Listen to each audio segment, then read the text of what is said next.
Throughout Jesus' life and ministry, he was always aware of his mission. He knew that every step he took was taking him closer and closer to his inevitable death. This is especially true during the Passion Week. On Palm Sunday, the crowds are hailing Jesus as their king, their hero, their Messiah. By the end of the week, the crowd will be demanding his execution. I invite you again to go on the journey with me through the Passion Week as we study the road to the cross.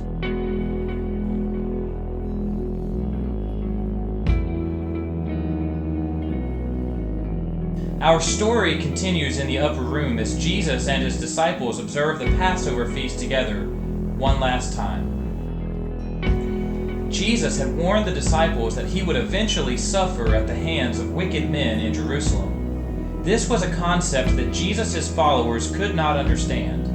The Jews had awaited the coming of the Messiah, and they believed that he would bring victory militarily, politically, and religiously. They could not imagine that Jesus, who they were sure was God's chosen Messiah, would ever suffer. The coming hours and days would prove to be full of surprises for the disciples. The first surprise came as Jesus and his followers partook of the Passover meal. Jesus rose from the table, wrapped a towel around himself like a common slave, and began to wash the disciples' feet. Jesus, the Master, humbled himself to be their servant. One by one, the Lord washed their feet, even Judas, who was already in the midst of his betrayal. He told the disciples that they too should live to serve one another, just as he had demonstrated. During supper, Jesus sat next to John the Beloved on one side and Judas Iscariot on the other. These two were seated in positions of high honor, but Jesus was greatly troubled in his spirit. He said, "One of you will betray me." The disciples were greatly distressed at this revelation and asked for Jesus to tell them which of them would betray him. Jesus said that he would give a morsel of bread, which was a sign of friendship and honor, to the betrayer. He handed it to Judas. Shortly after, Jesus dismissed Judas from the table, and the fallen disciple left to carry out his sinister plot. After the Passover meal, Jesus took bread and tore it, saying that it represented his body, which would be broken on our behalf. Likewise, he took wine and said that it embodied the blood he would shed to make a new covenant with us. It was a bittersweet moment that Christians now remember by taking communion until we see Jesus face to face in heaven. Now Jesus led his disciples out of the upper room and traveled to one of his favorite places to pray, the Garden of Gethsemane. On the way there, Jesus shared many truths and teachings with his disciples. He told them that he would be leaving soon, that the world would hate them on his behalf, and that he would send the Holy Spirit to help them. The Gospel of John tells us of a very important but easily overlooked fact about Jesus' trek to Gethsemane. Chapter 18, verse 1 tells us that Jesus crossed the Kidron Valley to enter the Garden of Gethsemane. Why is this fact significant? The Kidron Valley ran beside the Temple Mount, and during the Passover, the blood of countless sacrifices would flow out of the temple through it. As Jesus crosses the Kidron Brook, he is literally stepping over the shed blood of sacrificial lambs. Soon, he will shed his own blood as the ultimate Passover lamb and create a new and better covenant.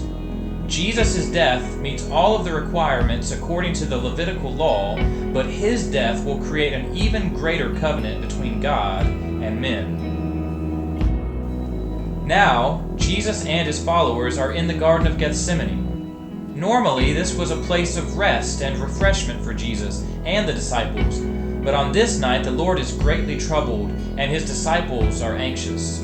Taking Peter, James, and John away from the others, Jesus asked them to pray for him and with him. Going a little further alone, Jesus fell on his face and prayed, saying, "My Father, if it be possible, let this cup pass from me, but not as I will, but as you will."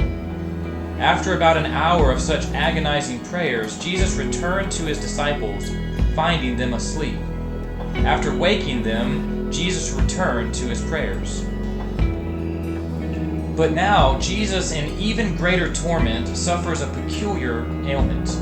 Only Luke, the physician, records it in his gospel, saying, "And being in an agony, he prayed more earnestly, and his sweat became like great drops of blood falling down to the ground."